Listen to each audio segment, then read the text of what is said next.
শেষমেশ এফবিআইয়ের কুয়ালালামপুর শাখা এবং মালয়েশিয়া সরকারের প্রত্যক্ষ সহায়তায় দেশটিতে আত্মগোপনে থাকা জোবায়দুলকে আটক করা হয়েছে। জোবায়দুল আমিনকে ৪ মার্চ মালয়েশিয়ার কুয়ালালামপুর থেকে মার্কিন এফবিআই এজেন্ট উড়োজাহাজে করে যুক্তরাষ্ট্রের আলাস্কায় নিয়ে যায়।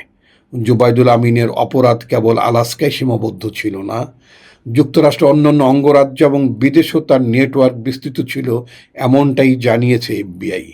এই মামলার তদন্তে আরও অনেক চাঞ্চল্যকর তথ্য বেরিয়ে আসার সম্ভাবনা রয়েছে বলে তারা মনে করেন।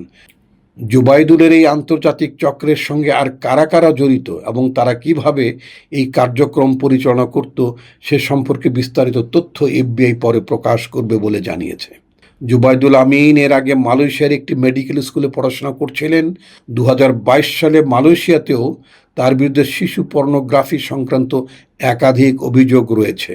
পরে দুই দেশের আইন প্রয়োগকারী সংস্থার সমন্বয়ে তাকে যুক্তরাষ্ট্রে পাঠানো হয় শেষমেশ। জোবায়দুলের বিরুদ্ধে অভিযোগ প্রমাণিত হলে তার ২০ বছর থেকে যাবজ্জীবন পর্যন্ত কারাদণ্ড হতে পারে।